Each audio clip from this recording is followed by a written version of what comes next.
Hey guys, and welcome back to another episode of FTB Interactions. So last time we set up radon production as well as the lattice production. I did change this slightly. These fluid extractors used to be 1 HV, I changed them to 3 different LV ones. This just helps save a little bit of power, and I'm just using a CEF with a Spectre coil on there. We also put down a centrifuge for the extra latticite to make our Certus quartz, nether quartz and nether stardust. We don't have a lot of nether stardust right now, but this is completely passive. And now that we have access to the lattice, we can also make some more of these lattice crystals, which I made a batch of. And these are used in the interfaces, so this is going to allow us to keep automating going forward. However, as you've seen last episode, we are kind of running short on power generation. So we are kind of limited in how much we can keep adding to our network. But the nitro diesel seems to be steady enough. Currently the bottleneck is actually liquid starlight in our diesel production. We are not getting quite enough liquid starlight, so we will have to add some more light wells. So the plan for today is actually to progress through our Astral Sorcery. We're actually nearly at the end of the quests here. And I also don't see any reason why we can't grab this Mantle of the Stars after a little bit of progression today. This is going to give us creative flight, and it's going to make building around here a lot easier. There's also a lot of nice quality of life stuff we can pick up in Astral Sorcery, so let's start today with that. So the first steps for us is to upgrade our altar to the Celestial altar. For this we need some sterling silver though, and this is made in the blast furnace with copper silver dust mixture, and it's 1700, so we can do it in our copper nickel coil blocks. And the rest of the stuff we have by now. Alright, I got all the materials. Let's upgrade our altar to Celestial tier. And if I recall correctly, this actually takes a different multi-block structure, so I'm going to need a little bit more marble for this.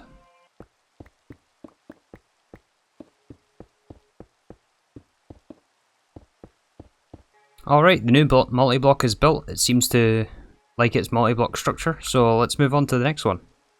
I guess we have to pick it up for the quest though. And this is going to give us a growth lens and more constellation paper. Oh nice, we got Lucerna. So what's it going to take for us to get to the iridescent altar? I think the only thing we can't get from this is the resonating gems. This is stellar alloy plates. We have a bit of this left over. And we'll also need a celestial crystal. But this is also going to take resonating gems, which take the Terrestrial Agglomeration Plate from Botania. So let's actually just start here. Okay, actually this is going to take some raw demon eye, which takes the polished stone, which then takes the demon will crystals. We can't quite make these things yet, so I guess that's not happening. But, man, these spiders are everywhere. We can still do the next best thing, which is to do the ritual pedestal, and we can do a Vicio crystal to have creative flight in a limited area, but it's still creative flight, so I think we'll set that up next. So to do that we're going to need a ritual pedestal, and we don't have enough starlight yet. Alright, let me wait till nighttime. Here we go, our ritual pedestal. This is another multi-block, but we'll want to build it down next to our base.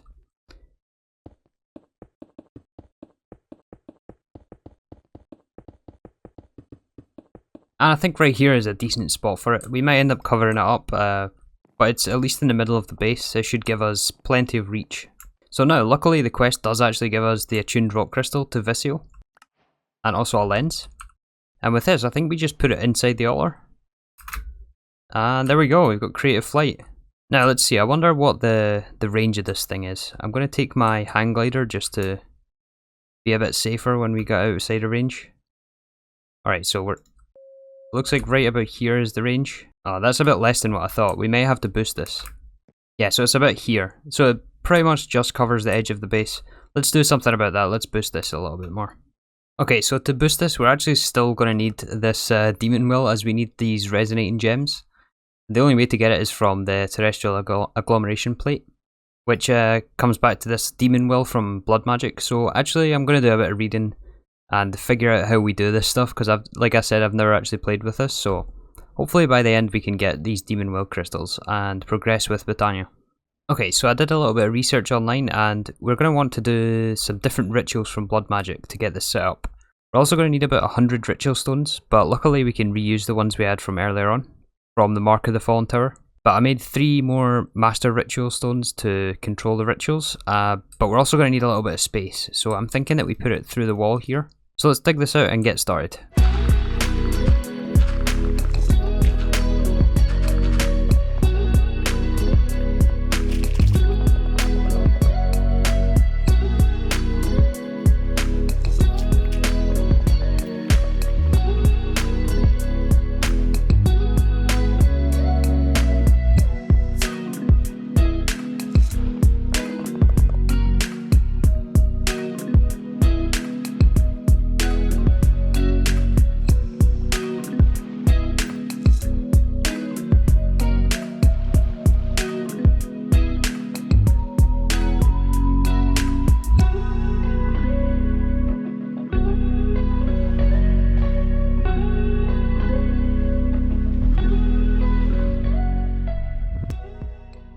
Alright, so it's actually the next day for me, and I decided just to go ahead and finish this off. Luckily the quest does actually give you a tutorial for this in the quest tab right here, so I've more or less just copied that and modified it to fit our base here. So the way this works is we have a Peaceful Souls ritual at the bottom spawning passive mobs. And then we have a Forsaken Souls ritual to deal damage to them and collect their will. And the top crystal is a Crack of the Fractured crystal. Yeah, this one. This will harvest these when they're fully grown. So when there's enough will in the chunk, these will grow, and you just seen there they popped off. And then we have an advanced item collector with a filter in there for these different types of will. And these just get filtered into these barrels where they will buffer. And then they go into the demon crucibles to melt down basically and collect more will. To get this process started though, you have to start with the resonance of the faceted crystal. So I had that interlinked here as the tutorial suggested. And this allows you to craft these placeable items. So these are crafted in the Hellfire Forge with 4 of each of the different will crystal types, and these allow you to place them in world and then grow them. But for this I had to actually upgrade our Tartaric Gem. So I made a greater Tartaric Gem here, which was just some weak blood shards. I did have to make a demonic slate for this, but we can easily do this now that our altar is tier 4. So yeah, we're just going to leave this here, let it build up some more will, as this will be useful. I've said will a lot here. It's a bit confusing, but I also did hook up this barrel of hellish matter to our demon mob agonizer, or digital mob agonizer. This matter acts as a catalyst actually to boost the multiplier of blood that we're producing. So I had so much of this, I figured I would just move the barrel over here. So I still don't understand fully how this works, which is why I kind of skipped over it. If you are looking for the tutorial, it is in the quest book right here. So yeah, with that, let's see about making our Terrestrial Agglomeration Plate. So as part of this Agglomeration Plate recipe, we need actually some Terra Steel, which in this pack is made in the Blast Furnace with Mana Diamonds, Mana Steel and Unstable Mana. So we'll make up some more Mana Steel. And then we'll come over to our Blast Furnace, and I do want to be careful how much of this I put in. I only have the 16 buckets on me. And as far as I'm aware, in this version of GregTech specifically, you can't take out of input hatches. Unlike in Omnifactory where they did patch that. And then we'll put in our Mana Diamonds and Mana Steel. This shouldn't take too long. I think it's only 40 odd seconds in the Blast Furnace. 25, alright. And in total we need 3 plates of Terra Steel. And I'm assuming these are just 1-to-1. Okay, we got our first pieces of Terra Steel. I think that'll also be a quest. Let's make these into plates. And then we can use our newly created will to create these polished stones. And then we turn these into raw demon eyes. And the last thing we need is flawless lapis. So we can use our new gem refiner for that. So if we put in our lapis, actually it looks like we're not quite at the right temperature. And again, I'm not sure really how to read this. The recipe says it takes 750 heat and more than 250 heat per tick, but I don't really know which unit that's referring to. Oh, there we go. Okay. Nice, there's our lapis. And with that we throw all of those into an assembler with unstable mana. And we get our agglomeration plate. So this is another item that actually needs a multi-block. It's fairly simple though, it's just some living rock and lapis.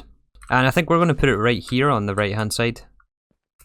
Again, this cell will probably be moved, and I'm going to be reworking this whole area to be honest, but we'll put it down here for now since we only need a couple of crafts off this thing. So this thing also takes some mana, which ideally we would want some sparks for.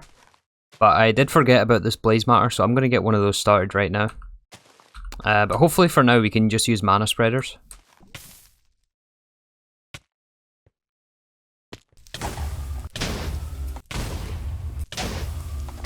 One to go. Alright, let's switch out this wither one. It's already at self-aware, so we'll get a blaze going for later on. Okay, let's try it and see if we can do this agglomeration plate with the mana spreaders. I'm not actually sure if you can or not. So I'll take off the magnet for this and just throw them on. Oh, I think it's working. I just moved the mana spreader over there. I think it was blocked by the chest. Hopefully we have enough mana for this. This takes like half a mana pool. And yeah, without the sparks, this thing is super slow. It's actually got to 5 minutes and the items are about to, oh, they just did despawn. Alright, so it looks like we do need the sparks for this to work.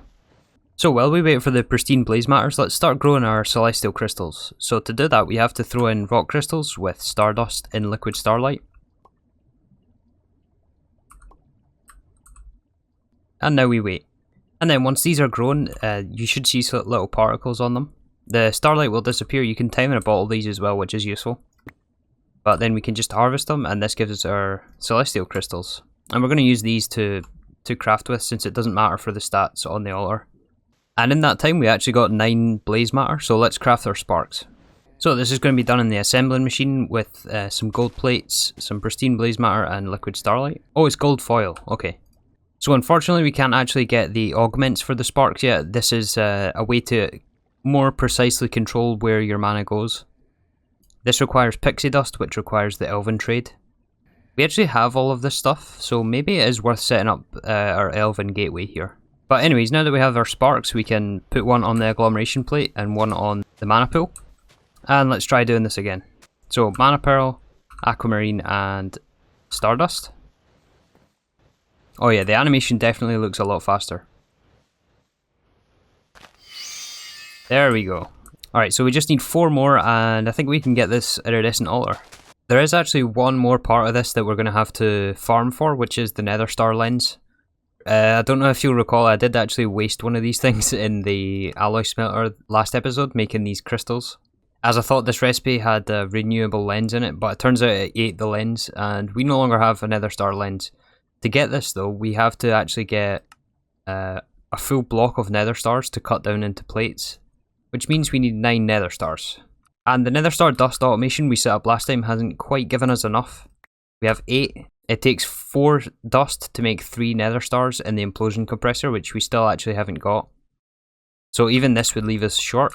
So the only other alternative is to go and kill some withers. So I think we should do that. But before we do that, I'm going to grab one of these bows that I got from one of the dungeon loot rewards, and we'll put infinity on it. So to spawn the wither, we're obviously going to need wither skeleton skulls, which we can actually get from our matter infuser we built last episode. This takes a little bit of unstable mana and some pristine wither matter, and we get 18 skulls per, so I'm going to make some. Oh, it also takes experience, it looks like. Yeah, we'll make some of these and then head to the nether and kill some withers. And apparently I've lost the tank of unstable mana that I had. I have no clue where I put that thing, so I'm going to have to make up a new batch. Alright, there's a fresh batch of unstable mana. And then we'll combine our unstable mana with some experience, throw in our wither skeleton matter, and any second now, yeah, we get some wither skeleton skulls. Alright, so we are completely under-geared to fight these guys the normal way, so we're just going to cheese them in the nether. And we'll use the bedrock to our advantage here. So hopefully nothing catastrophic happens with this, but let's do it. We've got 9 to fight. Okay, this is going to be kind of slow. Not dealing that much damage to these guys. And to make things even more difficult here, once they are in melee range, they actually give knockback. And they have thorns on them, so like our health is not doing so well here. Oh, this is going to take forever. Yeah, this guy is wrecking me here. Like, I'm almost dead. That's number 3. And wither number 4 coming up. If I don't die. There we go. So I've spawned 4 at once here just to try and speed this up, and if you actually bring them down a block, they end up suffocating. It's very slow, but at least this way they will kill each other. Almost there though, almost there. Alright, this will be wither number 5. 4 to go. Bam. And now I'm out of potions. This guy has 1 hit left, but I'm too afraid of my low HP. Alright, I need to run back for potions. And second to last one. So after a bit of a slog, we got our 9 nether stars. Let's compress these down into plates. And then we're going to put 1 through the lathe for the lens. Okay, so if we haven't messed anything up, we should have everything we need for this altar. We don't have to wait till nighttime though. But this also does take another multi-block structure. Now that we do have the access to this iridescent altar though, I would actually like to rebuild our astral area. So I was thinking that we kind of put it over in that area over there. I would like to have it incorporated into the whole base, but I think we'll maybe leave that till the weekend. Maybe we'll do a building stream for that. Looks like it's dark enough to start this craft, so let's do it.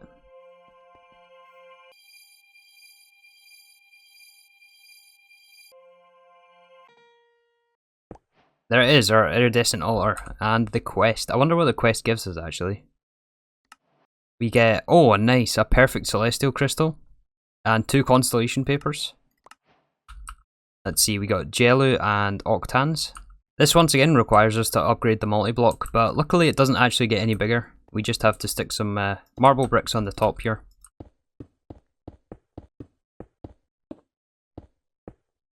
And once we do that, we get this cool floating crystal above the altar. And we're ready to craft with this thing. So the first thing I want to make is the Mantle of the Stars. Although for it to give us Creative Flight, we have to have this perk in Astral Sorcery. So let's pick that up first of all. And this also means we have to have a Vicio attuned Mantle, which looks like this. We will have to craft the base version first though. So let's work on this one first. So by now I think we have all of this stuff. I have to wait on some more mana generating for these resonating gems though. As part of this craft we need a star metal ingot. So I threw some star metal dust through the furnace as it just has a furnace recipe for the ingot.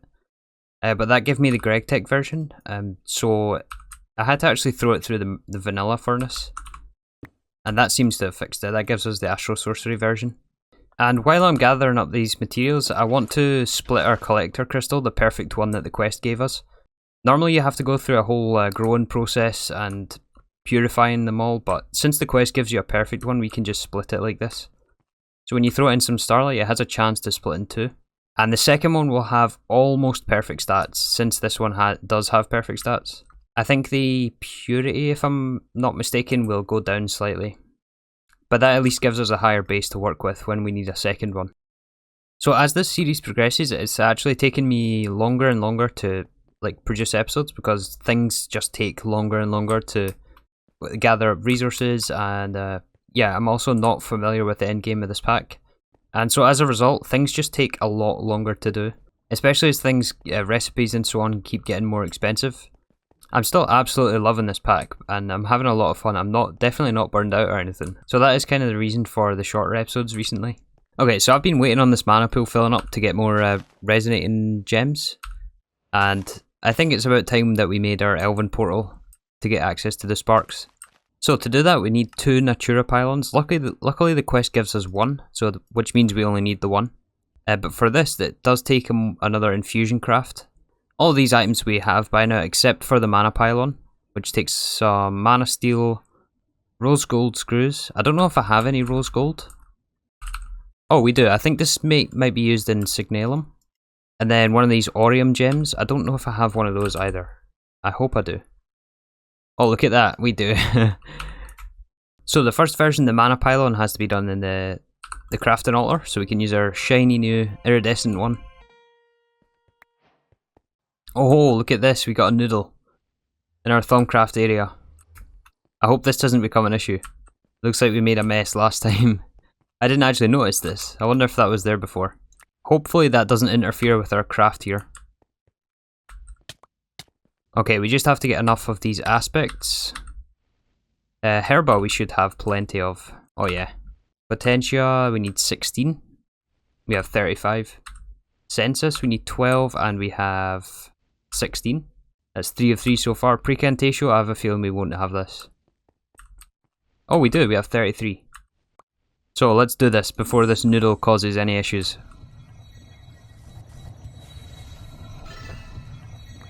Alright, that was fairly straightforward. Let's get out of here. And I think I mentioned before, but we will be moving our Thumbcraft area to our base. Similar to the Astral situation, I want to kind of have everything in the one place. And also integrate Thumbcraft with Applied Energistics, since I've never actually used the add-on for that. There's a way we can store Essentia and stuff in our ME system, so I kind of want to try that out soon. But anyways, we're also going to need the Elven Gateway core, which is some living wood, simple power catalysts, and a mana pearl. I think we got all this stuff. And we jam all that in an assembling machine. We also are going to need some glimmering living wood, which looks like this. Let me go and craft up, I think it's 3 of these we need for the multi-block. So I think we're going to put the portal right here. So we put the gateway core in the middle, and then some living wood around that. So this is a 3x3, and we just put some glimmering living wood in the middle. And then we'll need 2 Natura pylons to power it, with 2 mana pools in front. I think we can just place these straight on the mana pools. So now to activate this portal, we have to hit it with the Wand of the Forest, But actually I kind of want to hold off on that because that does take a substantial chunk of mana. And we're almost at the point where we can get enough for the resonating gems we need for our mantle. And I don't really have that much time left to record here, so I kind of want to finish off today's episode by getting our mantle. So let me craft up the rest of the resonating gems. Oh, that's not even the recipe. Let me get the rest of the resonating gems and we'll be back to craft our mantle. Alright, I crafted up the rest of the resonating gems we needed, and now it's time to get our mantle of the stars. After it stops raining, of course. We will also need some spectral relays for this craft. So we can just steal the ones from this. And we also want to attune it to Vicio, as I mentioned. So for that we need some extra items, and also we also need a rock crystal that's attuned to Vicio, so I've already done that right here. But let's first wait for night and the rain. Alright, looks like we almost have enough starlight here. I hope it's going to be enough. I took this collector crystal that we got from a quest reward. Try to get some more starlight in this. Okay, I think it's dark enough. Let's try this out. And yeah, we need the spectral relays, so where did I put those things? There we go. So we'll put one on each side. I'm going to take this away for now. So the first one it wants is a feather. Then I think we just have to wait for the next item to appear. I wonder, can we time in a bottle this thing? I'm not sure what's going on here. I wonder if we don't have enough starlight. I don't know what this yellow bar is. I've never seen this before. Alright, so I built a little structure here for a rock crystal. Or a collector crystal, I mean. And I think this means that we can start crafting. I hope it means we can start crafting. Alright, let's try this a second time. So, feathers go here. And then ender pearl. Where did I put the ender pearl? Here it is. Alright, 2 items to go. Stardust. And the star metal ingot. And with this, it should finish crafting. I need up using the lens here as well, just to boost it a bit more. Oh, we are losing starlight here. Let's time in a ball just to speed it up a bit. Oh no! Alright, second time round it worked. There is our mantle of the stars. So now let's actually try to do the attuned version. We're missing 1 stardust. We should have that though. Alright, is it going to let us craft this one? I think so. We just need the pedestal items. Let's try and speed this up. Alright, first one is feather again. Next is sugar. And string. And the fish is the last item. Is it going to finish? The sun's coming up. Come on. Oh, I actually did complete the craft there. The sun was coming up. I didn't think it would finish with the little starlight we had left. But if we wear this, we should have creative flight. Oh, nice. Awesome. And we even get the cool particle effects. So we weren't able to boost our ritual, but I guess that means we can use this for something else. Probably the mob spawning one to stop all those spiders attacking me all day. But this is going to make building a whole lot easier now that we have creative flight. It's going to make everything a whole lot easier now. And for some reason it keeps dropping me out of the sky when I'm out of range. Yeah, like, I don't know why it done that, even though we have the mantle on. Let's maybe remove this crystal out of the pedestal. And we can still fly. Oh wait. Yeah, we can still fly. So I think this is a good point to wrap this up. I'm really glad we got this well situation sorted. Let's double check to see how much we have. And we're up to almost a stack of each, which is not bad to be honest. I guess we also got our Elven Gateway core built, even though we didn't use it. I will definitely have to rework this area. I'm not really happy with how this is turning out. So there's some work needs done here. But yeah, now that we have titanium and things, I think we're up to about 500 titanium ingots. Yeah, 577. I think this means we can comfortably start the EV age, so I think this is what we'll look into next episode. And so there was a lot of magic this time. I kind of want to get back into GregTech, so I think we'll be doing all this stuff and probably making our next tier of circuits, which is going to involve a little bit more automation for the qubits. But this is what we had to get the improved Ender Eyes for and the raid on. But yeah, I think that's where we're going to wrap it up for today. Thank you again for watching, and I'll see you soon for some more FTB interactions.